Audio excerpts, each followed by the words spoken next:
Hello friends, welcome back to our YouTube channel রূপান্তর। এটি চলতরিৎ চ্যাপ্টারের থার্ড লেকচার। চলতরিৎ নামে আমাদের যে প্লেলিস্টটা রয়েছে সেখানে চলতরিৎ চ্যাপ্টারের সমস্ত ভিডিও শুরু থেকে শেষ পর্যন্ত পরপর আপলোড করা রয়েছে। তো তোমরা চলতরিৎ নামে প্লেলিস্টে গিয়ে চলতরিৎ চ্যাপ্টারের ভিডিওগুলো শুরু থেকে শেষ পর্যন্ত পরপর দেখতে থাকো। এছাড়াও আলো নামে আমাদের যে প্লেলিস্টটা রয়েছে সেখানে আলো চ্যাপ্টারের সমস্ত ভিডিও পরপর আপলোড করা হয়েছে। শুধুমাত্র তাই নয়, ক্লাস 10-এর ভৌত বিজ্ঞানের প্রত্যেকটি চ্যাপ্টারের নামে আমরা আলাদা আলাদা প্লেলিস্ট বানিয়েছি এবং আলাদা আলাদা ভাবে প্রত্যেকটি চ্যাপ্টারকে আপলোড করে দিয়েছি। তো আমাদের এই রূপান্তর ইউটিউব চ্যানেলে ক্লাস 10-এর ভৌত বিজ্ঞানের পুরো সিলেবাস তোমরা রেডি পেয়ে যাচ্ছ। এখান থেকে তোমরা মাধ্যমিকের জন্য একেবারে পুরোপুরি প্রস্তুত হতে পারবে। আজকের এই লেকচারে আমরা তড়িৎ প্রবাহ মাত্রা নিয়ে আলোচনা করব। তো চলো শুরু করি। দেখো, তড়িৎ প্রবাহ মাত্রা বোঝার আগে আমাদেরকে বুঝতে হবে তড়িৎ প্রবাহ জিনিসটা কি। তড়িৎ প্রবাহ, তো এইটা ধরো একটা পরিবাহী, এইটা হলো একটা পরিবাহী। তো তোমরা হয়তো ভাববে যে দাদা পরিবাহী জিনিসটা কি।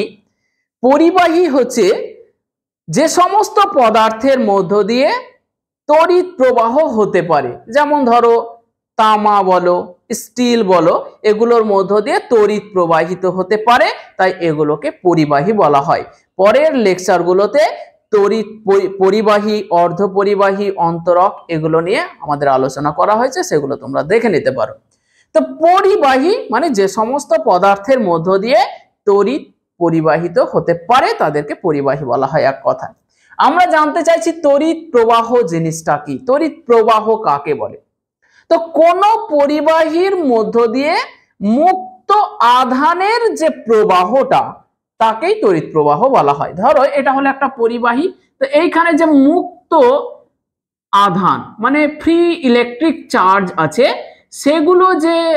সেগুলোর প্রবাহকে বলা হয় তড়িৎ প্রবাহ। বোঝা গেল?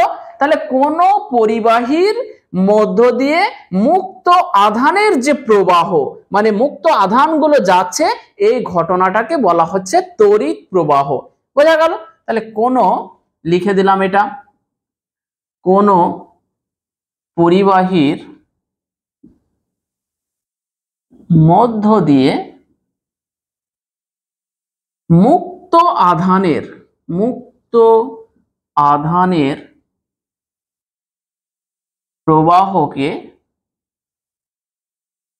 প্রবাহকেই তড়িৎ প্রবাহ বলা হয়, তড়িৎ প্রবাহ বলা হয়।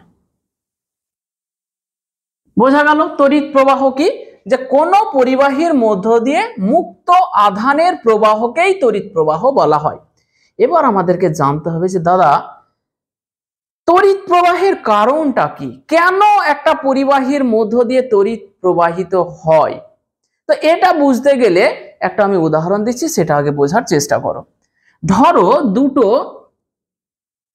ট্যাঙ্ক আছে, জলের ট্যাঙ্ক। এইটা হচ্ছে একটা জলের ট্যাঙ্ক। এই জলের ট্যাঙ্কটাতে ধরো এই পর্যন্ত জল আছে, এই পর্যন্ত জল আছে, ঠিক আছে। এইখানে ধরো আর একটা ট্যাঙ্ক আছে, এরকম আর একটা ট্যাঙ্ক আছে। এই ট্যাঙ্কটাতে ধরো এই পর্যন্ত জল আছে, এই পর্যন্ত, ওকে, এই পর্যন্ত জল আছে। এখন এই ট্যাঙ্ক দুটোকে যদি একটা পাইপ দিয়ে যুক্ত করে দেওয়া হয়, ধরো এইখানটাতে যদি ট্যাঙ্ক দুটোকে যুক্ত করে দেওয়া হয়, এইভাবে এইখানটাতে যুক্ত করে দিলে, যুক্ত যদি করে দেওয়া হয়, তাহলে তোমরা নিশ্চয় বুঝতে পারছো কি হবে। কি হবে বলো তো? যে এই ট্যাঙ্ক থেকে জল কি হবে, এই বরাবর এই দিকে চলে আসবে। মানে জলগুলো কি হবে, উঁচু জলস্তর থেকে নিচু জলস্তরের দিকে প্রবাহিত হবে।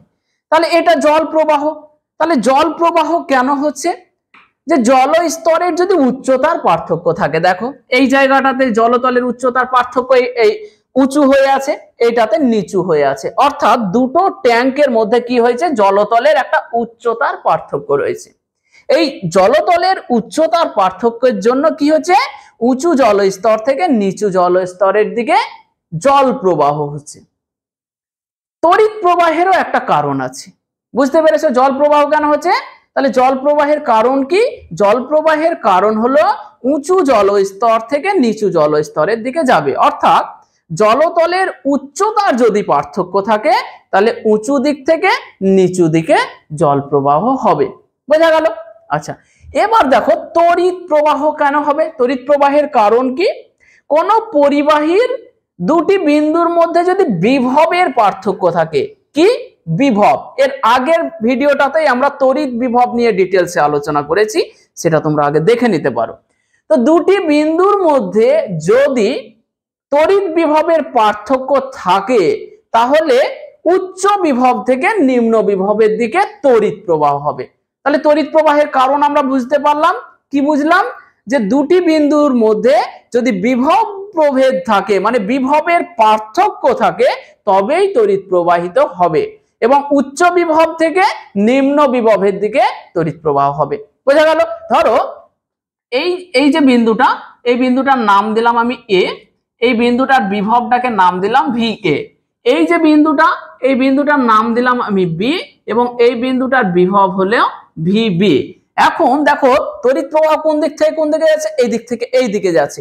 যদি এই দিক থেকে এই দিকে যাচ্ছে তার মানে হচ্ছে V A greater than V B, মানে এ বিন্দুর বিভব বেশি, বি বিন্দুর বিভব কম, তাই উচ্চ বিভব থেকে নিম্ন বিভবের দিকে তড়িৎ প্রবাহিত হচ্ছে। বোঝা গেল? তাহলে এইটা হচ্ছে কি, এদিকটা হলো উচ্চ বিভব, উচ্চ বিভব, আর এইটা হচ্ছে নিম্ন বিভব।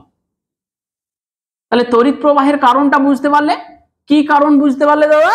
যে দুটি বিন্দুর মধ্যে যদি বিভবের পার্থক্য থাকে তাহলে তড়িৎ প্রবাহিত হবে, এবং কোন দিকে হবে?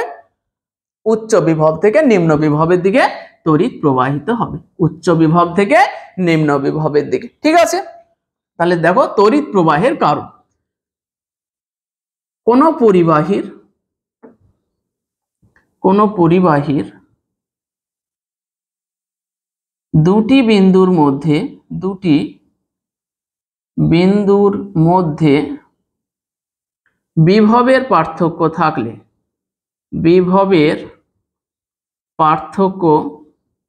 থাকলে উচ্চ বিভব তবেই তড়িৎ প্রবাহিত হয়, তড়িৎ প্রবাহিত হবে। হলো? এবার কোন দিক থেকে? দেখো একটা স্টার দিলাম, উচ্চ বিভব থেকে নিম্ন বিভবের দিকে, উচ্চ বিভব থেকে নিম্ন বিভবের দিকে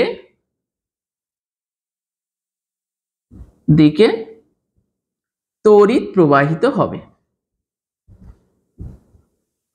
তড়িৎ প্রবাহিত হবে। বোঝা গেল? তাহলে দেখো জল প্রবাহ এবং তড়িৎ প্রবাহের মধ্যে একটা সাদৃশ্য রয়েছে।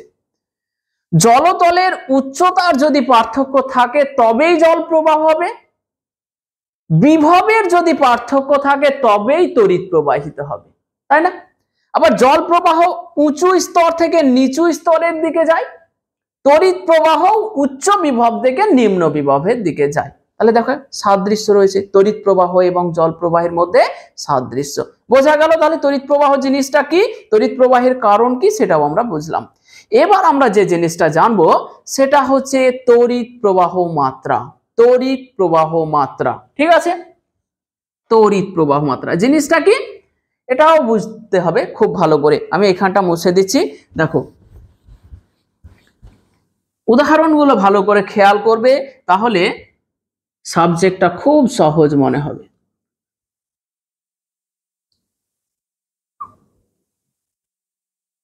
এইটা হচ্ছে একটা পরিবাহী, এটা কি বললাম? পরিবাহী। ঠিক আছে? এটা হলো একটা পরিবাহী। এই পরিবাহীর তাহলে এই দিক দিয়ে ধরো, এই দিক বরাবর তড়িৎ প্রবাহিত হচ্ছে, মানে আধানগুলো এই বরাবর যাচ্ছে। এই মানে এটা ভাবতে পারো, এটা হচ্ছে একটা পরিবাহী। তাহলে পাইপের মধ্য দিয়ে যেমন জল যায়, সেরকম পরিবাহীর মধ্য দিয়ে কি যাচ্ছে, আধান যাচ্ছে, তড়িৎ আধান যাচ্ছে। এই যে তলটা দেখতে পাচ্ছ, এই তলটা, এটাকে বলা হয় প্রস্থচ্ছেদের ক্ষেত্রফল। মানে পাইপটা কত মোটা, জল প্রবাহীর যে পাইপ গুলো দেখো, সেটা এইটা কি, পাইপটা কতটা মোটা। তাহলে এইটাকে কি বলে বললাম, প্রস্থচ্ছেদের ক্ষেত্রফল। প্রস্থচ্ছেদের ক্ষেত্রফল। ঠিক আছে, হলো। এখন ধরো এইটা একটা পরিবাহী আর এইটা একটা পরিবাহী, এইটা আর একটা পরিবাহী নিলাম আমি, দুটো পরিবাহী।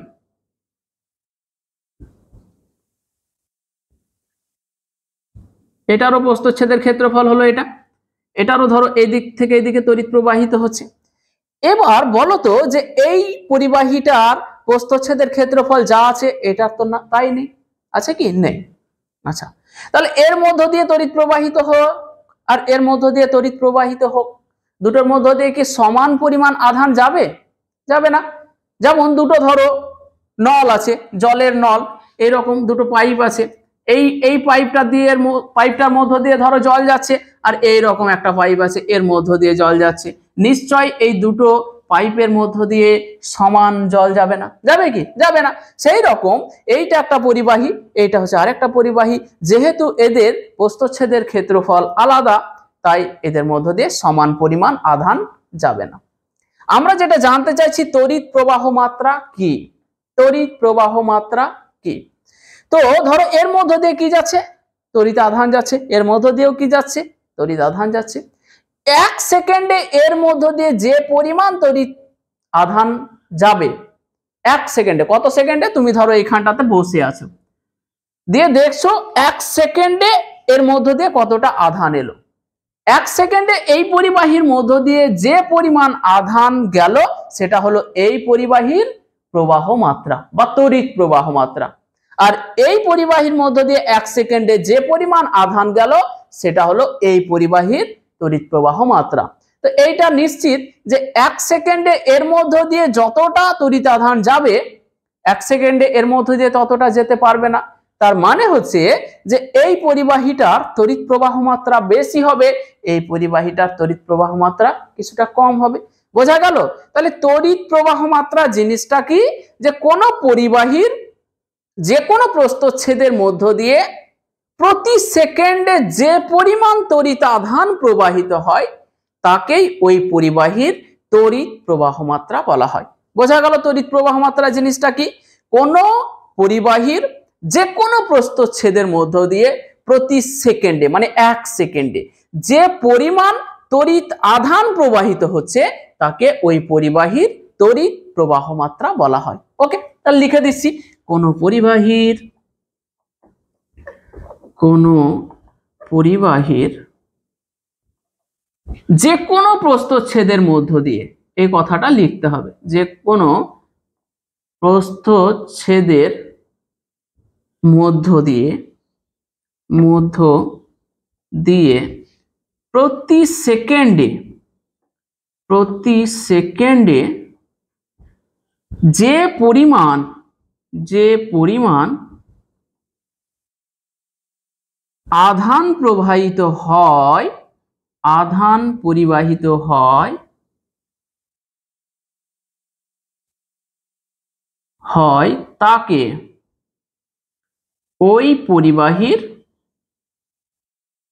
তাকে ওই পরিবাহীর তড়িৎ প্রবাহ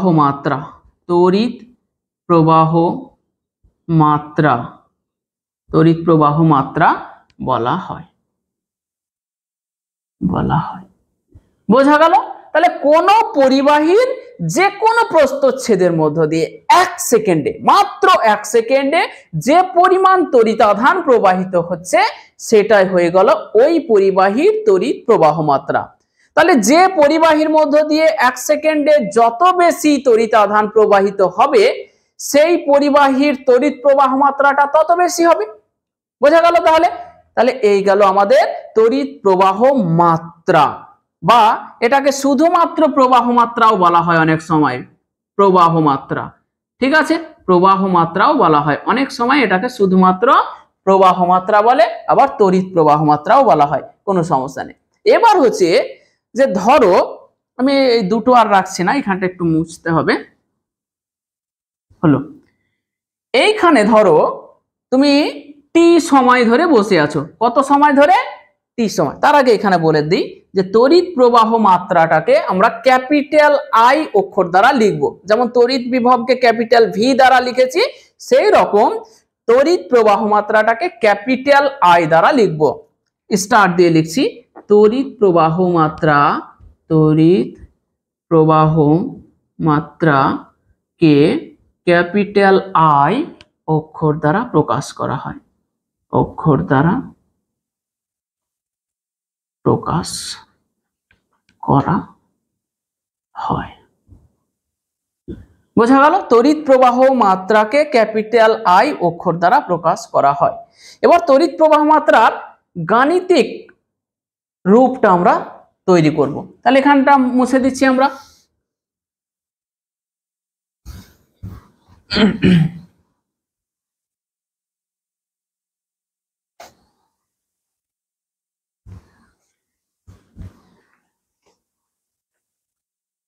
তড়িৎ প্রবাহ মাত্রার গাণিতিক রূপ, তড়িৎ প্রবাহ মাত্রার গাণিতিক রূপ কি রকম?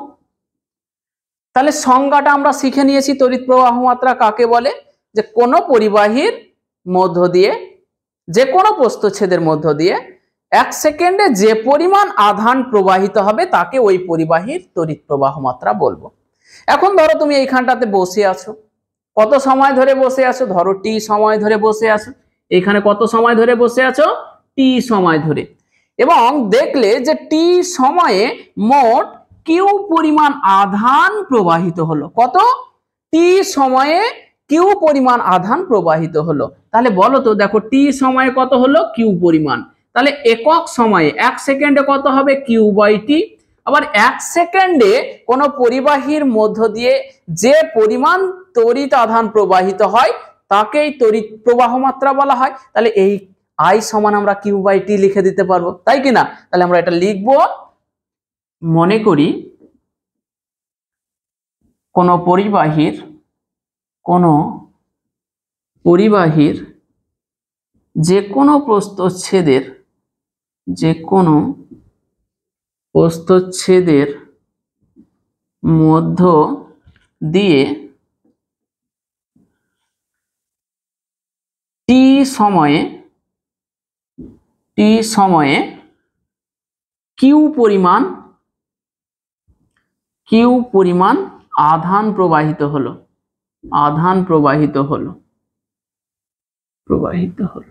তাহলে দেখো টি সময়ে কিউ পরিমাণ আধান প্রবাহিত হলো।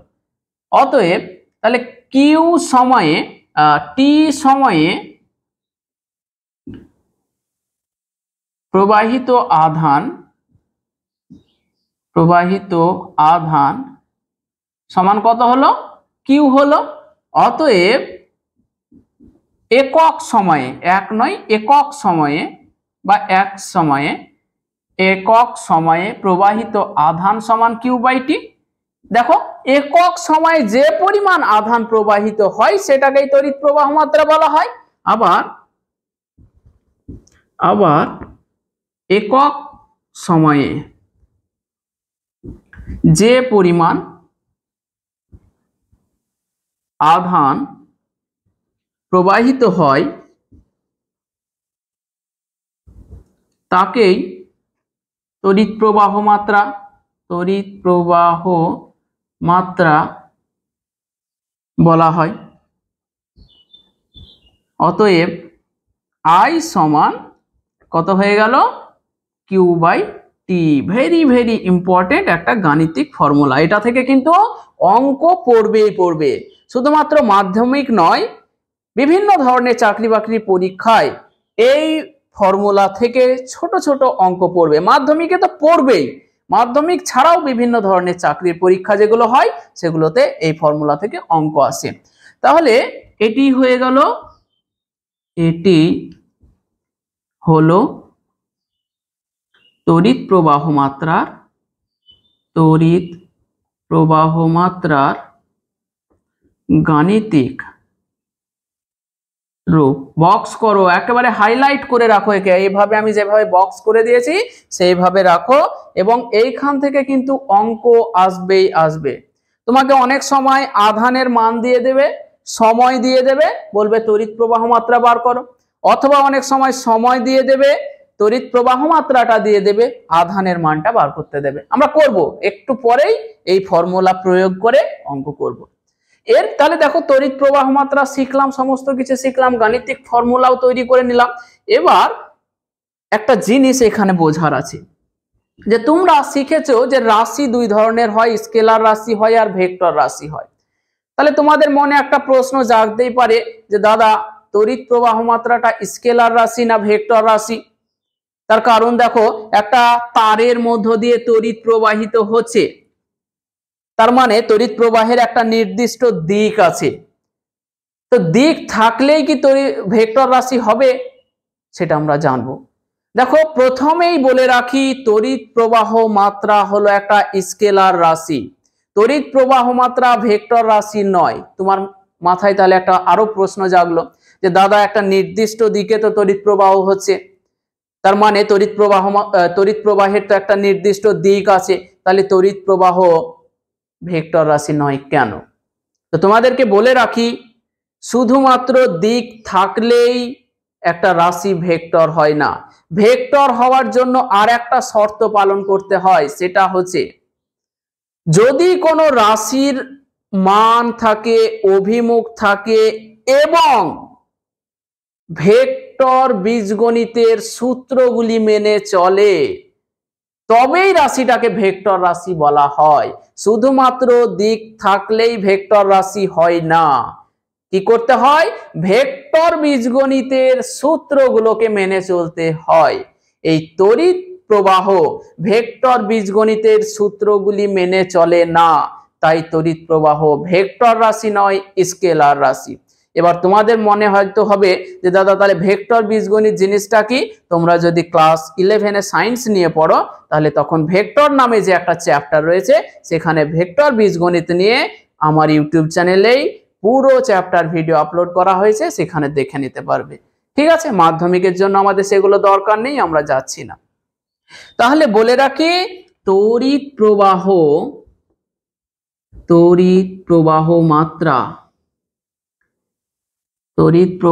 মাত্রা হলো একটি স্কেলার রাশি। খুব ইম্পর্টেন্ট, মাথায় রাখবে, বিভিন্ন ধরনের চাকরি বাকরি পরীক্ষায় পড়ে যে তড়িৎ প্রবাহ মাত্রা স্কেলার না ভেক্টর, তাহলে এটা হয়ে গেল স্কেলার। দেখো তারপরে আমি ডবল স্টার দিয়ে লিখছি এটাকে, তড়িৎ প্রবাহ মাত্রার নির্দিষ্ট দিক থাকা সত্ত্বেও, নির্দিষ্ট দিক থাকলেও এটি ভেক্টর বীজগণিতের সূত্র মেনে চলে না, তাই তড়িৎ প্রবাহ মাত্রা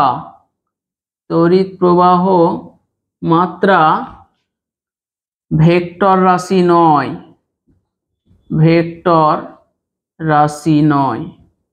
বোঝা গেল? ভেক্টর রাশি কেন নয়? যে এর নির্দিষ্ট দিক থাকলেও এটি কিন্তু ভেক্টর বীজগণিতের সূত্রগুলিকে মেনে চলে না, সেই জন্য তড়িৎ প্রবাহ মাত্রা ভেক্টর নয়, স্কেলার। মুছে দিলাম। এবার হচ্ছে তড়িৎ প্রবাহ মাত্রার একক মাত্রা নির্ণয় করব।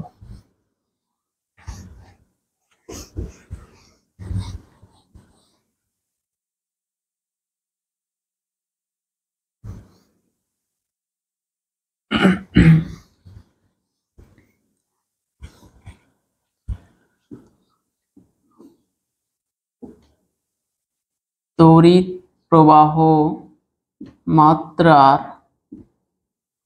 একক। দেখো তাহলে আমরা কি জানি, দেখো আই সমান কি পেলাম? আই সমান পেলাম কিউ বাই টি, পেয়েছি কিনা? আই হলো তড়িৎ প্রবাহ মাত্রা, কিউ হলো তড়িৎ আধান, আর টি হলো সময়। তাহলে তড়িৎ প্রবাহ মাত্রার যদি আমরা একক বার করতে চাই, তাহলে এখানে এদের একক বসিয়ে দিলেই হবে। এদের একক বসালে যেটা পাবো সেটাই হয়ে যাবে তড়িৎ প্রবাহ মাত্রার একক। তাহলে দেখো এস আই একক, কার একক? তড়িৎ প্রবাহ মাত্রার একক, এস আই একক। এস আই এককটা দেখো, তাহলে আধান, আধানের এস আই একক কি? দেখো 1 নম্বর লেকচারে আমরা তড়িৎ আধান নিয়ে ডিটেলসে আলোচনা করেছি, সেখানে বারবার বলেছি তড়িৎ আধানের এস আই একক হলো কুলম্ব। কুলম্ব, ঠিক আছে। তাহলে এস আই একক, এদিকে আমি কুলম্ব বসাবো, কুলম্ব।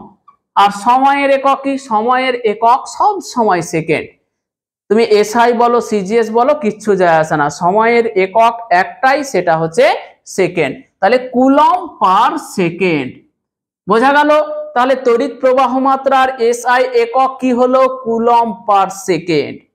এই কুলম্ব পার সেকেন্ডের একটা ডাক নাম আছে পোল2, কি? পোল2, ঠিক আছে। তো এই ডাক নামটা আমরা দিয়েছি কি? অ্যাম্পিয়ার।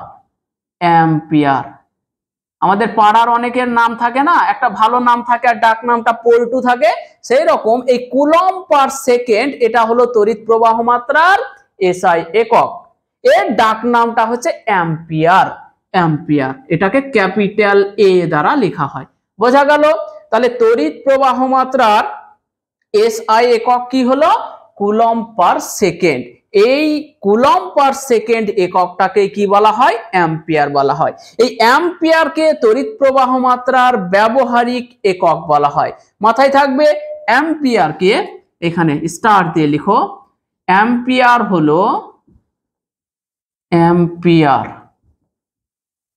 ক্যাপিটাল এ হলো তড়িৎ প্রবাহ মাত্রার ব্যবহারিক একক। ব্যবহারিক একক, মনে থাকবে, অ্যাম্পিয়ার হলো তড়িৎ প্রবাহ মাত্রার ব্যবহারিক একক, মানে এই এককটাকেই আমরা সব সময় ব্যবহার করব, অন্য কোনো ধরনের একক ব্যবহার করব না। তড়িৎ প্রবাহ মাত্রার একক মানে শুধু অ্যাম্পিয়ারটাকেই আমরা ব্যবহার করব। ওকে, এবার দেখো এইখান থেকে একটা এমসিকিউ কোশ্চেন পড়ে যে নিচের কোন এককটাকে অ্যাম্পিয়ার বলা হয়? নিচের কোন এককটিকে অ্যাম্পিয়ার অ্যাম্পিয়ার বলা হয়? বলা হয়, অপশন দেবে তোমাকে। ধরো একটা কুলম্ব ইন্টু সেকেন্ড দিয়ে দিল, অপশন বি দিল সেকেন্ড পার কুলম্ব দিয়ে দিল, অপশন সি দিল কুলম্ব পার সেকেন্ড দিল, আর অপশন ডি দিল কোনোটি নয়। কোনোটি নয়, বোঝা গেল? তাহলে দেখো কার অপর নাম অ্যাম্পিয়ার দিয়েছি আমরা? অ্যাম্পিয়ার দিয়েছি কুলম্ব পার সেকেন্ড। তাহলে দেখো কুলম্ব ইন্টু সেকেন্ড হবে না, এটা সেকেন্ড পার কুলম্ব এটাও হবে না, তাহলে কুলম্ব পার সেকেন্ড এইটা হবে। তাহলে এটাকে আমি অপশনটাকে বক্স করে দিলাম, বোঝা গেল? তাহলে এইটা বিভিন্ন ধরনের চাকরি বাকরির পরীক্ষায় একাধিকবার পড়েছে, মাধ্যমিকের পরীক্ষাতেও পড়ার খুব সম্ভাবনা রয়েছে, ঠিক আছে। তাহলে নিচের কোন এককটা অ্যাম্পিয়ার? কুলম্ব পার সেকেন্ডকে অ্যাম্পিয়ার বলা হয়। এবার জানবো 1 অ্যাম্পিয়ার কাকে বলে। 1 অ্যাম্পিয়ার কাকে বলে, মানে কত পরিমাণ তড়িৎ প্রবাহ মাত্রাকে 1 অ্যাম্পিয়ার বলা হয়। তাহলে দেখো আমরা যে সংজ্ঞাটা দিলাম তড়িৎ প্রবাহ মাত্রার, কি বললাম? এই রকম, তাই তো। 1 অ্যাম্পিয়ার, দেখো এখান থেকে আমরা দেখতে পাচ্ছি 1 অ্যাম্পিয়ার সমান হচ্ছে 1 কুলম্ব পার 1 সেকেন্ড, তাই কিনা? 1 অ্যাম্পিয়ার সমান 1 কুলম্ব বাই 1 সেকেন্ড। তার মানেটা হচ্ছে যে কোন পরিবাহীর যে কোনো প্রস্থচ্ছেদের মধ্য দিয়ে যদি 1 সেকেন্ডে 1 কুলম্ব তড়িতাধান প্রবাহিত হয়, তাহলে ওই পরিবাহীর প্রবাহ মাত্রাটাকে 1 অ্যাম্পিয়ার বলা হয়। কি? 1 সেকেন্ডে যদি 1 কুলম্ব আধান প্রবাহিত হয়, তাহলে পরিবাহীর প্রবাহ মাত্রাটা হয়ে গেল 1 অ্যাম্পিয়ার। মনে থাকবে, 1 সেকেন্ডে যদি 1 কুলম্ব আধান প্রবাহিত হয় তাহলে ওই পরিবাহীর প্রবাহ মাত্রা হয়ে যাবে 1 অ্যাম্পিয়ার।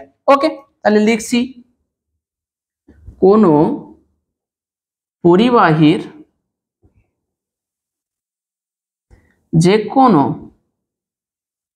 যে কোনো প্রস্থচ্ছেদের মধ্য দিয়ে 1 সেকেন্ডে যদি 1 কুলম্ব আধান প্রবাহিত হয় তাহলে ওই পরিবাহীর প্রবাহ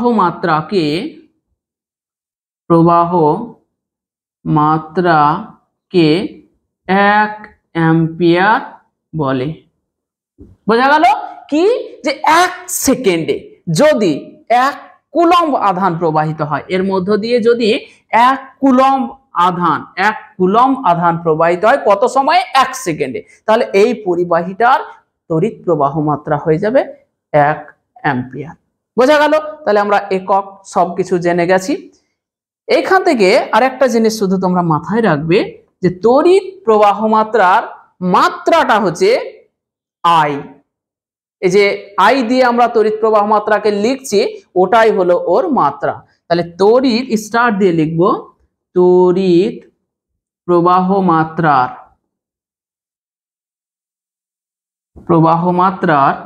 মাত্রা হলো, থার্ড ব্র্যাকেটে লিখতে হয় যদিও, আই। তড়িৎ প্রবাহ মাত্রা হলো ক্যাপিটাল আই। ঠিক আছে? আচ্ছা, তাহলে আমরা তড়িৎ প্রবাহ সম্বন্ধে একটা ক্রিস্টাল ক্লিয়ার কনসেপ্ট আমরা পেয়ে গেলাম। তড়িৎ প্রবাহ মাত্রা, তড়িৎ প্রবাহের কারণ, তড়িৎ প্রবাহের গাণিতিক রূপ, তারপরে হচ্ছে আরো বিভিন্ন জিনিস। এবার আমাদেরকে যে জিনিসটা জানতে হবে সেটা কিন্তু খুব গুরুত্বপূর্ণ, তড়িৎ প্রবাহের অভিমুখ। হেডিং কর, তড়িৎ প্রবাহের অভিমুখ।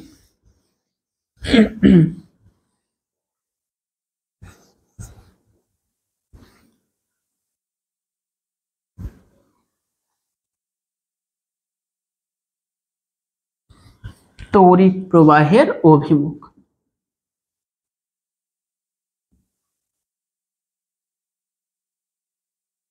তড়িৎ প্রবাহের অভিমুখ, ডিরেকশন অফ ইলেকট্রিক কারেন্ট। তাহলে একটু আগে আমরা বললাম যে জল প্রবাহ কোন দিক থেকে হয়? উঁচু স্তর থেকে নিচু স্তরের দিকে। সেই রকমই তড়িৎ প্রবাহ হয় উচ্চ বিভব থেকে নিম্ন বিভবে। একটু আগে বারবার বললাম। তাহলে 1 নম্বরে আমরা কি বলবো? তড়িৎ প্রবাহ উচ্চ বিভব থেকে, আমি 1 নম্বর নাম দিলাম, উচ্চ বিভব থেকে নিম্ন বিভবের দিকে তড়িৎ প্রবাহিত হয়। তড়িৎ প্রবাহিত হয়, মনে থাকবে, উচ্চ বিভব থেকে নিম্ন বিভবের দিকে তড়িৎ প্রবাহিত হয়। খুব ইম্পর্টেন্ট কিন্তু, তড়িৎ প্রবাহ কোন দিক থেকে কোন দিকে হয়? সর্বদা কি হয়? উচ্চ বিভব থেকে। ধরো এটা হচ্ছে একটা পরিবাহী, এই বিন্দুটাতে যদি ধরো এ বিন্দু, এইখানটা ধরো উচ্চ বিভব, আর এইটা ধরো বি বিন্দু, এটা হচ্ছে নিম্ন বিভব। তাহলে কি হবে? তড়িৎ প্রবাহ হবে এইখান থেকে এইদিকে আই। তড়িৎ প্রবাহটা এই তীর চিহ্ন দিয়েছি, এই দিক থেকে এই দিকে হবে। এটার বিভব হচ্ছে VA, এটার বিভব ধরো VB। তাহলে VA গ্রেটার দেন VB, কারণ VA টা হচ্ছে উচ্চ, এদিকটা হচ্ছে নিম্ন। তাহলে জল প্রবাহ কি হয়? উঁচু স্তর থেকে নিচু স্তরের দিকে যায়। তড়িৎ প্রবাহ কি হয়? উচ্চ বিভব থেকে নিম্ন বিভবের দিকে হয়। তাহলে তড়িৎ প্রবাহের অভিমুখ হলো উচ্চ বিভব থেকে সর্বদাই নিম্ন বিভবের দিকে। আরেকটা জিনিস আমরা বলতে পারি এখানে, আরেকভাবে বলতে পারি যে এইখানে দেখো, তাহলে তড়িৎ প্রবাহ কোথা থেকে কোথায় হচ্ছে? উচ্চ বিভব থেকে নিম্ন বিভবের দিকে। তাহলে এইখানে যদি একটা ধনাত্মক আধান ছেড়ে দাও, ধনাত্মক, তাহলে দেখো এই দিকটা অলরেডি উচ্চ মানে পজিটিভ হয়ে আছে, তাহলে পজিটিভের সঙ্গে পজিটিভ কি করবে? বিকর্ষণ করবে। বিকর্ষণ করে কোন দিকে যাবে? ও নেগেটিভ দ্বারা আকৃষ্ট হবে, মানে এই দিকটা দ্বারা আকৃষ্ট হবে, হবে তো? আকৃষ্ট হবে, ফলে কি হবে? একটা ধনাত্মক আধান কি হবে? উচ্চ বিভব থেকে নিম্ন বিভবের দিকে হবে। আবার আমরা দেখলাম উচ্চ বিভব থেকে নিম্ন বিভবের দিকে তড়িৎ প্রবাহ হয়, তাহলে আমরা উল্টো ভাবে মানে অপর ভাবে, বিকল্প ভাবে বলতে পারি যে একটা ধনাত্মক আধান যেদিকে প্রবাহিত হয় তড়িৎ প্রবাহ সেদিকেই হয়। কি? একটা ধনাত্মক আধান যে দিকে প্রবাহিত হয় তড়িৎ প্রবাহটা সেদিকেই হয়। ঠিক আছে? ধনাত্মক তড়িৎ আধান, ধনাত্মক তড়িৎ আধান যে দিকে প্রবাহিত হয়, যে দিকে প্রবাহিত হয় তড়িৎ প্রবাহ সেই দিকেই হয়। তড়িৎ প্রবাহ সেই দিকেই হয়। মনে থাকবে, ধনাত্মক তড়িৎ আধান যেদিকে প্রবাহিত হয় তড়িৎ প্রবাহ সেই দিকেই হয়। আরেকভাবে আমরা বলতে পারি, দেখো ইলেকট্রন হচ্ছে ঋণাত্মক আধান। ইলেকট্রন কি? নেগেটিভলি চার্জড পার্টিকেল, মানে ইলেকট্রনের আধান হচ্ছে ঋণাত্মক। তাহলে এই দিকটা ধরো উচ্চ বিভব মানে পজিটিভ, আর এই দিকটা হচ্ছে নিম্ন বিভব মানে নেগেটিভ। তাহলে এই দিকটা হচ্ছে উচ্চ বিভব, এই দিকটা হচ্ছে নিম্ন বিভব। তাহলে এইখানে যদি একটা ইলেকট্রন ছেড়ে দেওয়া হয়, ইলেকট্রন মানে এই যে এরকম সিম্বল দেওয়া হয় ইলেকট্রনটাকে, বা ধরো মাঝখানে তুমি যেদিকে ছেড়ে দাও, এইখানটাতে ইলেকট্রনটাকে ছেড়ে দাও, ইলেকট্রনটা কি হবে বলো তো? ইলেকট্রনের ঋণাত্মক আধান, এই দিকটা পজিটিভ, এই দিকটা নেগেটিভ, ও যাবে কোন দিকে বলো তো? পজিটিভের দিক দ্বারা আকৃষ্ট হবে, পজিটিভের দিকে আকৃষ্ট হবে। তার মানে কি হচ্ছে? এই দিক বরাবর ইলেকট্রনটা ছুটে আসবে। আর আমরা জানি তড়িৎ প্রবাহ কোন দিকে হয়? উচ্চ বিভব থেকে, মানে এই দিক থেকে এই দিকে আই, আইটা কোন দিকে হয়? উচ্চ বিভব থেকে নিম্ন বিভবের দিকে। আর দেখো ইলেকট্রনটা কোন দিকে যাচ্ছে? নিম্ন বিভব থেকে উচ্চ বিভবের দিকে। তাহলে আমরা কি বলতে পারি? ইলেকট্রন দেখো যেদিকে যাচ্ছে তড়িৎ প্রবাহ তার বিপরীত দিকে হচ্ছে। তাহলে বলবো যে ইলেকট্রন যেদিকে গতিশীল হয় তড়িৎ প্রবাহ তার বিপরীত দিকে হয়। মনে থাকবে, ইলেকট্রন যেদিকে প্রবাহিত হয় তড়িৎ প্রবাহ তার বিপরীত দিকে হয়, মানে ঋণাত্মক আধান যেদিকে প্রবাহিত হয় তড়িৎ প্রবাহ তার বিপরীত দিকে হয়। মনে থাকবে? আচ্ছা, তাহলে ইলেকট্রন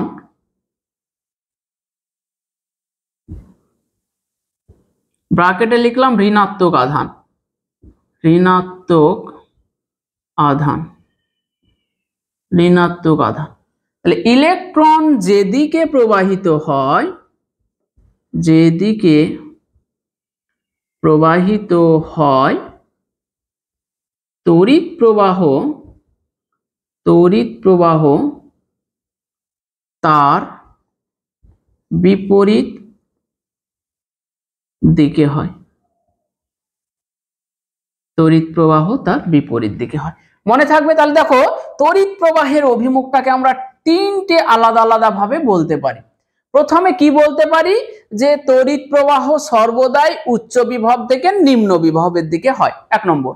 2 নম্বর বললাম যে ধনাত্মক আধান যেদিকে প্রবাহিত হয় তড়িৎ প্রবাহটা সেদিকে হয়, মানে ধনাত্মক আধান যেদিকে যাচ্ছে তড়িৎ প্রবাহ সেদিকেই যাচ্ছে।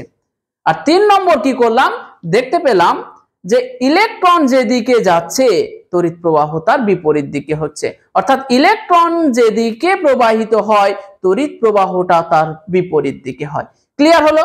তাহলে আমরা তড়িৎ প্রবাহ সম্পর্কে একেবারে বিস্তারিত আলোচনা করে ফেলেছি। এবার এই তড়িৎ প্রবাহের যে ফর্মুলাটা আমরা তৈরি করেছি তার উপর কিছু ছোট ছোট প্রবলেম গুলো করব। তো দেখো প্রথম প্রবলেমটা আমরা নিয়েছি। প্রবলেমটা কি? বলছে একটি পরিবাহীর কোন প্রস্থচ্ছেদের মধ্য দিয়ে 1 মিনিটে 30 কুলম্ব আধান প্রবাহিত হলে তড়িৎ প্রবাহ মাত্রা কত? কি দিয়ে দিয়েছে দেখো, সময়টা দিয়ে দিয়েছে এবং তড়িৎ আধানটা দিয়ে দিয়েছে, আর তড়িৎ প্রবাহ মাত্রা বার করতে বলেছে। তো আমরা জানি, কি জানি বলো তো? আমরা জানি তড়িৎ প্রবাহ মাত্রা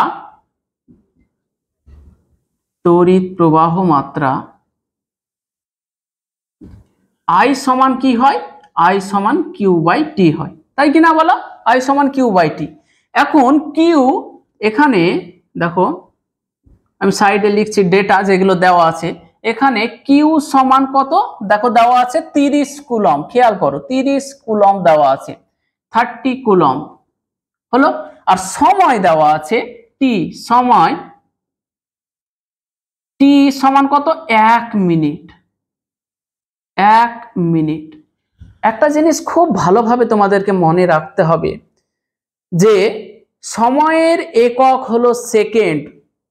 আমাদের সুবিধার জন্য আমরা মিনিট ব্যবহার করি, তাই মিনিটটা আমরা কিন্তু অঙ্কে বসাতে পারবো না, মিনিটটাকে সেকেন্ডে নিয়ে যেতে হবে। তাহলে 1 মিনিট সমান কত সেকেন্ড হয়? 60 সেকেন্ড। 60 সেকেন্ড মনে থাকবে। এবার এই দুটোকে আমরা বসিয়ে দেব। তাহলে কিউ সমান দেখো কত? কিউ সমান হচ্ছে 30 ডিভাইডেড বাই টি সমান হচ্ছে 60। তাহলে তড়িৎ প্রবাহ মাত্রার একক কি হয়ে গেল? অ্যাম্পিয়ার হয়ে গেল। তাহলে 30/60 মানে 1/2, 1/2 মানে হচ্ছে 0.5 অ্যাম্পিয়ার। তাহলে কি হলো? অতএব তড়িৎ প্রবাহ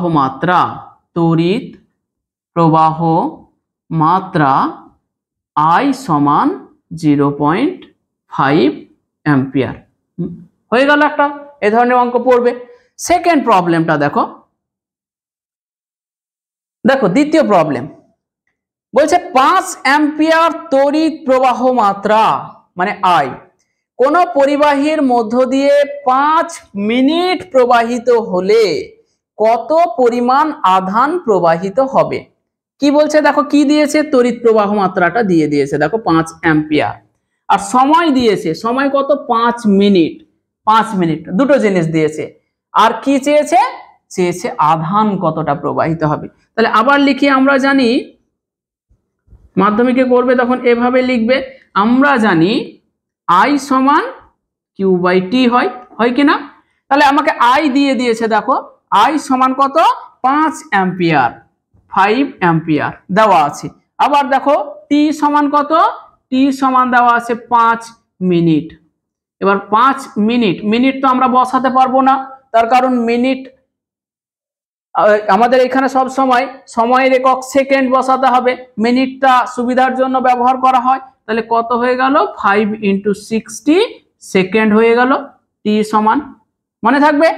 তাহলে দেখো আমাকে এখানে তাহলে কিউ সমান কত সেটা বার করতে হবে, আধানটা কত সেটা বার করতে হবে। তাহলে কিউ সমান কত? কিউ সমান হচ্ছে I × T।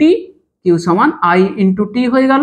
তা I সমান হচ্ছে 5, T সমান কত? 5 × 60।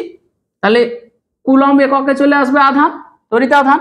তাহলে দেখো তো 5 × 6 = 30, তাহলে 5 × 30 মানে 300 কুলম্ব সমান দেখো 3 × 5 = 15, তাহলে 1500 কুলম্ব হলো। দেখো সহজ অঙ্ক। তাহলে অতএব বলছে কত পরিমাণ আধান প্রবাহিত হবে?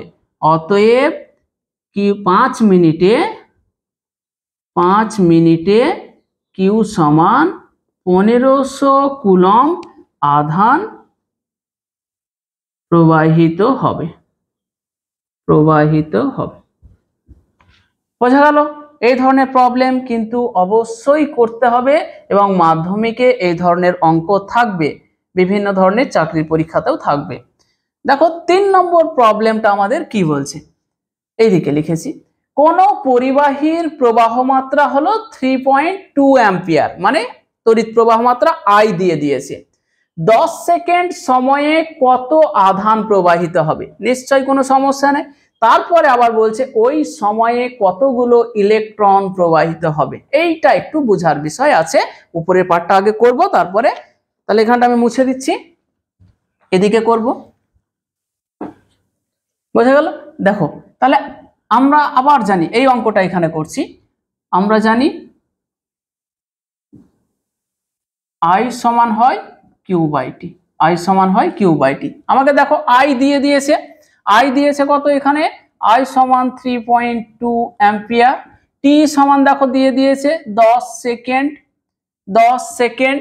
আচ্ছা, দিয়ে বলছে প্রথমে বলছে Q সমান কত, Q সমান প্রথমে বার করে নেব। তাহলে এখানে দেখো Q সমান হয়ে গেল I ইন্টু টি, I মানে হচ্ছে 3.2, T সমান হচ্ছে 10, তাহলে একক কি আসলো, কুলম। তাহলে কত হলো, 3.2 ইন্টু 10 মানে 32 কুলম।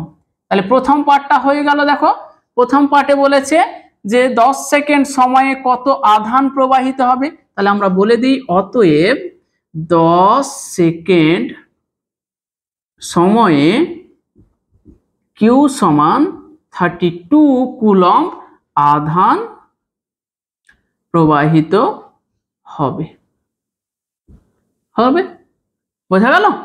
এবার সেকেন্ড পার্টটা দেখো খুব ইম্পর্টেন্ট, বলছে যে এই যে 10 সেকেন্ডে তাহলে কত কুলম আধান গেল এখান দিয়ে, 32 কুলম, 32 কুলম আধান গেল।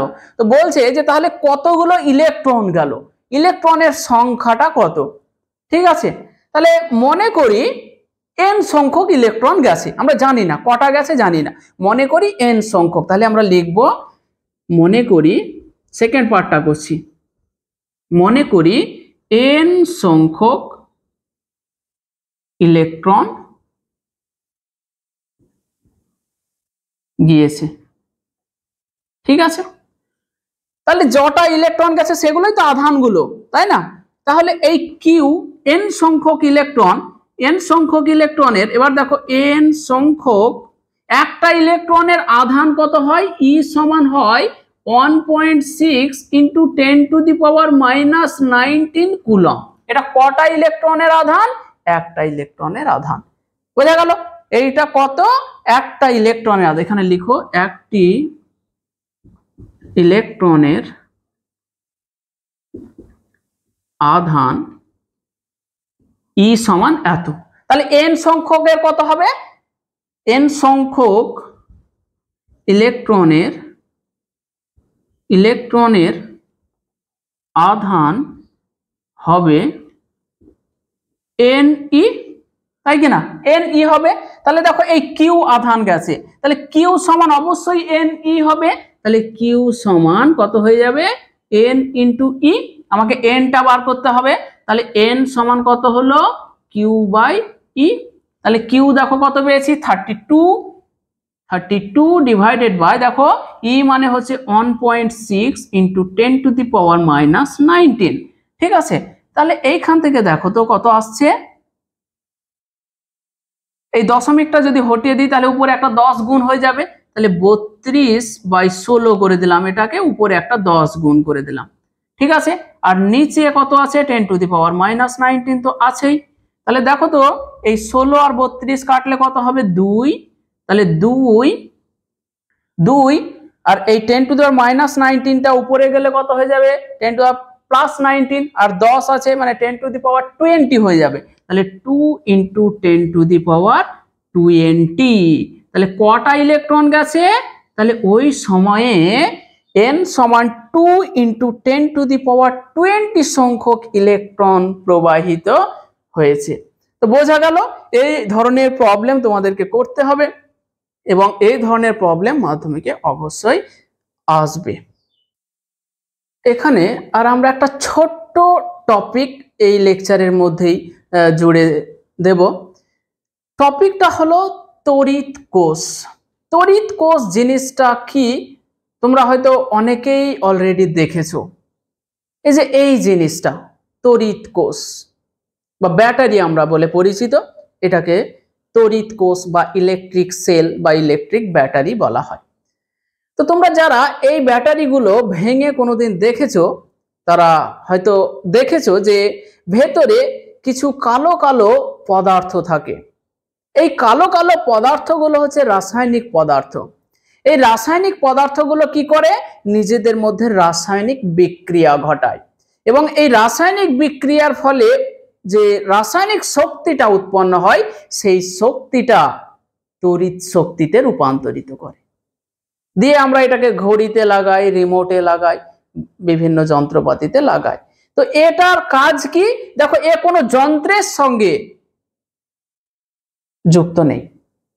এ কি করছে, তড়িৎ কোষ হচ্ছে এমন একটা ব্যবস্থা যেখানে কোনো যন্ত্রের সাহায্য ছাড়াই রাসায়নিক শক্তি কি হয়ে যাচ্ছে, তড়িৎ শক্তিতে রূপান্তরিত হয়ে যাচ্ছে।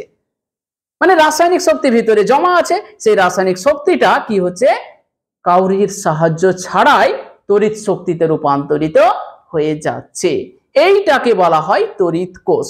বোঝা গেল তড়িৎ কোষ কি? তাহলে তড়িৎ কোষ হলো এমন একটা ব্যবস্থা যেখানে কোনো যন্ত্রের সাহায্য ছাড়াই রাসায়নিক শক্তি তড়িৎ শক্তিতে রূপান্তরিত হয়। তোমরা চাইলে এটা ভেঙে দেখতে পারো যে ভেতরে কালো কালো পদার্থ আছে, ওই কালো পদার্থগুলো রাসায়নিক বিক্রিয়া করে রাসায়নিক শক্তি উৎপন্ন করে এবং ওই রাসায়নিক শক্তিটা তড়িৎ শক্তিতে রূপান্তরিত করে। তাহলে বোঝা গেল তড়িৎ কোষ জিনিসটা কি। দেখো আমরা লিখে দিয়েছি যে তড়িৎ কোষ হলো এমন একটি ব্যবস্থা কি করছে, যেখানে কোনো যন্ত্রের সাহায্য ছাড়াই রাসায়নিক শক্তি, দেখো রাসায়নিক শক্তি তড়িৎ শক্তিতে রূপান্তরিত হয়। তাহলে এমসিকিউ পড়তে পারে যে তড়িৎ কোষে কোন শক্তিতে রূপান্তরিত হয়, রাসায়নিক শক্তি তড়িৎ শক্তিতে রূপান্তরিত হয়। বোঝা গেল। এবার হচ্ছে যে তোমরা জল প্রবাহ সবাই দেখেছো, এরকম যদি দুটো ট্যাঙ্ক আমরা নিয়েছি, ধরো এরকম একটাতে জল আছে আর এই হচ্ছে একটা ট্যাঙ্ক যার জল এই পর্যন্ত আছে। এখন এই দুটোকে আমরা যুক্ত করে দিলাম, একটা নল দিয়ে একটা পাইপ দিয়ে যুক্ত করে দিলাম। তাহলে এইখান থেকে এই দিকে জল প্রবাহ হতে লাগবে। কতক্ষণ জল প্রবাহ হবে বলো তো? কতক্ষণ জল প্রবাহ হবে? যতক্ষণ জলতলের উচ্চতার পার্থক্য থাকবে জল প্রবাহটা ঠিক ততক্ষণই হবে। যখন দুটো ট্যাঙ্কের জলের লেভেল একই হয়ে যাবে তখন কিন্তু আর জল প্রবাহ হবে না। তাহলে জল প্রবাহ তুমি ততক্ষণই পাবে যতক্ষণ এইখানে জলের উচ্চতার পার্থক্যটাকে তুমি মেনটেন করে রাখবে। যদি এইখানে তুমি জলটাকে ভরতে থাকো এইদিকে, তাহলে কি হবে, দুজনের লেভেল কখনোই সমান হবে না, এর লেভেল উপরেই থাকবে, ফলে কন্টিনিউয়াসলি জল প্রবাহ হতে থাকবে। তাহলে কন্টিনিউয়াসলি যদি তুমি জল প্রবাহ পেতে চাও তাহলে তোমাকে কি করতে হবে, জলতলের উচ্চতার পার্থক্যটাকে সব সময় বজায় রাখতে হবে, মেনটেন করতে হবে। দুটো জলের লেভেলকে এক হতে দিলে হবে না, তাই না? ঠিক তড়িৎ প্রবাহ যেমন কোনো পরিবাহীর মধ্য দিয়ে তড়িৎ প্রবাহিত হয়, তাহলে প্রশ্ন জাগতে পারে যে তড়িৎ প্রবাহ কতক্ষণ চলবে। দেখো খেয়াল করো, এটাও আমি বোঝানোর চেষ্টা করছি। এইটা ধরো একটা পরিবাহী, এই পরিবাহীটার মধ্য দিয়ে তড়িৎ প্রবাহ কেন হয় বললাম, যে পরিবাহীটির মধ্যে দুটি বিন্দুতে যদি বিভবের পার্থক্য থাকে, এদিকটা যদি উচ্চ বিভব, এদিকটা যদি নিম্ন বিভব হয়, তাহলে উচ্চ বিভব থেকে নিম্ন বিভবের দিকে তড়িৎ প্রবাহিত হবে। এখন প্রশ্ন হচ্ছে যে দাদা কতক্ষণ তড়িৎ প্রবাহিত হবে? তো এর উত্তরটা হচ্ছে যতক্ষণ না এই দুটো বিন্দুর বিভব সমান হয়ে যাচ্ছে ততক্ষণ তড়িৎ প্রবাহ হবে। তাহলে দুটো বিন্দুর বিভব যদি সমান না হয় তাহলে তড়িৎ প্রবাহ চলতে থাকবে। যখনই এই দুটো বিন্দুর বিভব সমান হয়ে যাবে তখন কিন্তু তড়িৎ প্রবাহ বন্ধ হয়ে যাবে। তাহলে তুমি যদি কন্টিনিউয়াসলি এর মধ্য দিয়ে তড়িৎ প্রবাহ নিতে চাও তাহলে কি করতে হবে, এই দুটো বিন্দুর বিভব পার্থক্যটাকে তোমাকে মেনটেন করে রাখতে হবে, বিভব পার্থক্যটাকে বজায় রাখতে হবে। এই বিন্দুটা এবং এই বিন্দুটার বিভব সমান হতে দিলে চলবে না। তো তড়িৎ কোষের কাজ হচ্ছে দুটো বিন্দুর বিভব প্রভেদটাকে মেনটেন করে রাখা। বোঝা গেল তড়িৎ কোষের কাজটা কি? তাহলে একটা তড়িৎ কোষ আমরা লাগাই তার মানে হচ্ছে এই যে এইরকম ভাবে দেখো, তড়িৎ কোষের চিহ্ন হচ্ছে এইটা, এই যে এদিকটা বড় একটা দাগ, এইটা হচ্ছে একটা ছোট দাগ। বোঝা গেল? এইটা হচ্ছে তড়িৎ কোষ বা ব্যাটারির মানে ফিজিক্যাল সায়েন্সের ভাষায় এর চিহ্ন। দেখতে তো এরকম। তাহলে দেখো এইভাবে আমরা বসালাম, এর কাজ কি, এ যখন একটা টর্চ লাইট বা একটা ঘড়ির মধ্যে লাগাবো তখন এর কাজ হচ্ছে ওই যে পরিবাহীটার মধ্য দিয়ে তড়িৎ প্রবাহিত হচ্ছে তার দুই প্রান্তে বিভব প্রভেদটাকে মেনটেন করে রাখা। বিভব প্রভেদ যতক্ষণ মেনটেন হয়ে থাকবে ততক্ষণ ওর মধ্য দিয়ে তড়িৎ প্রবাহ চলতেই থাকবে। দেখো আমরা লিখেছি কোন পরিবাহীর মধ্য দিয়ে তড়িৎ আধানের প্রবাহকে বজায় রাখার জন্য তড়িৎ চালক বলের প্রয়োজন হয় এবং এই তড়িৎ চালক বলটা কে সাপ্লাই দেয়, এই তড়িৎ কোষটা। বোঝা গেল? তাহলে কোন পরিবাহীর মধ্য দিয়ে তড়িৎ প্রবাহ বজায় রাখার জন্য কিসের প্রয়োজন হয়, তড়িৎ চালক বলের প্রয়োজন হয়। এই তড়িৎ চালক বলটা কোথা থেকে আসে দাদা, এই তড়িৎ কোষটা থেকে আসে। বোঝা গেল? তারপরে দেখো কি বলছি, তড়িৎ কোষ থেকে উৎপন্ন শক্তি পরিবাহীর দুই প্রান্তের বিভব প্রভেদ বজায় রাখে। মানে এর ভেতরে যে শক্তিটা উৎপন্ন হচ্ছে সেই শক্তিটা এই দুটো বিন্দুর মধ্যে বিভবের যে পার্থক্যটা সেটাকে মেনটেন করে রাখছে, বজায় রাখছে। তাহলে এটাও আমাদের হয়ে গেল এটা। তাহলে তড়িৎ কোষের চিহ্ন বোঝা গেল। তড়িৎ কোষের চিহ্ন কিন্তু পরীক্ষায় পড়তে পারে যে তড়িৎ কোষের চিহ্ন এঁকে দেখাও। তাহলে এই যে একটা বড় দাগ একটা ছোট দাগ, বড় দাগটা হচ্ছে পজিটিভ বা উচ্চ বিভব আর ছোট দাগটা হচ্ছে নিম্ন বিভব বোঝাচ্ছে। হলো? তারপরে হচ্ছে তড়িৎ বর্তনী জিনিসটা কি, তড়িৎ বর্তনী। তাহলে দেখো কোন আধান একটা কি হয়, একটা পরিবাহীর মধ্য দিয়ে প্রবাহিত হয়, একটা রাস্তার মধ্য দিয়ে প্রবাহিত হয়, একটা পথে প্রবাহিত হয়, তাই কিনা? যে পথটাতে কোনো তড়িৎ আধান প্রবাহিত হয় সেই পথটাকে বলা হয় তড়িৎ বর্তনী বা ইলেকট্রিক সার্কিট। দেখো এইখানে এটা ধরো একটা ব্যাটারি, এই ব্যাটারিটা দিয়েছি, এ তড়িৎ চালক বল সাপ্লাই করছে। তো এই যে পথটাতে দেখো তড়িৎ আধানটা প্রবাহিত হচ্ছে, এই যে পথটা, এই পথটাকেই বলা হয় তড়িৎ বর্তনী। তাহলে তড়িৎ বর্তনীটা হচ্ছে কি লিখেছি দেখো, তড়িৎ আধান যে অবিচ্ছিন্ন পথে, দেখো এখানে আন্ডারলাইন করো কথাটা, অবিচ্ছিন্ন। যদি আমি এই জায়গাটা কেটে দিই, একটা ধরো রাস্তার মাঝখানটাকে যদি কেটে নদী করে দেওয়া হয় তাহলে আর যেতে পারবে মানুষ? যেতে পারবে না। তাহলে অবিচ্ছিন্ন হতে হবে। কোন তড়িৎ আধান যে অবিচ্ছিন্ন পথে প্রবাহিত হয় তাকে তড়িৎ বর্তনী বলে। বোঝা গেল তড়িৎ বর্তনী জিনিসটা কি? কোন তড়িৎ আধান যে অবিচ্ছিন্ন পথে প্রবাহিত হয় সেই পথটাকে তড়িৎ বর্তনী বলা হয়। এটা হলো তড়িৎ বর্তনীর চিহ্নটা। ঠিক আছে? এখান দিয়ে তড়িৎ আধান প্রবাহিত হয়, তাই এটা হলো তড়িৎ বর্তনী।